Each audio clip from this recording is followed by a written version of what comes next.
Alors, sur le plan sanitaire, on peut en effet se dire que la fermeture des écoles jouerait un rôle sans doute très bénéfique de frein sur l'épidémie. Tous les épidémiologistes ont bien conscience que toute la question ne peut pas se réduire aux problèmes sanitaires.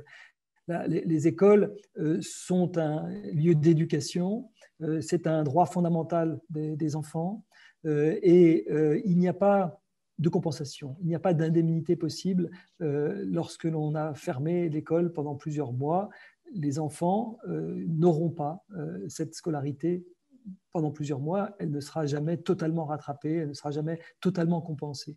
On peut compenser financièrement un restaurant, une boîte de nuit ou un bar qui ferme. On ne peut pas compenser un enfant qui a perdu sa scolarité pendant plusieurs mois. Donc, il s'agit d'être extrêmement précautionneux et on peut tout à fait comprendre que les pouvoirs publics soient très prudents dans la fermeture des écoles, même si, encore une fois, au jour d'aujourd'hui, c'est-à-dire à la fin du mois de janvier 2021, il y a, face à la crainte d'un rebond post-fête de fin d'année, mais aussi face à la crainte des nouveaux variants, une attitude très prudentielle de la part de la plupart des pays européens qui ont décidé de ne pas réouvrir leurs écoles après les fêtes de fin d'année. Donc les écoles sont fermées dans beaucoup de pays européens, au Danemark, aux Pays-Bas, en Allemagne, au Royaume-Uni, en Irlande, tous pays qui ont connu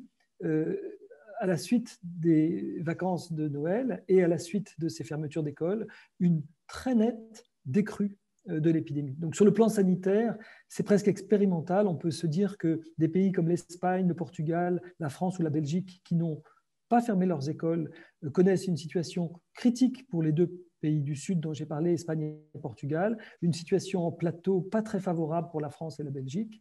Et dans tous les pays où on a fermé les écoles, la situation épidémiologique est beaucoup plus favorable sur le plan sanitaire.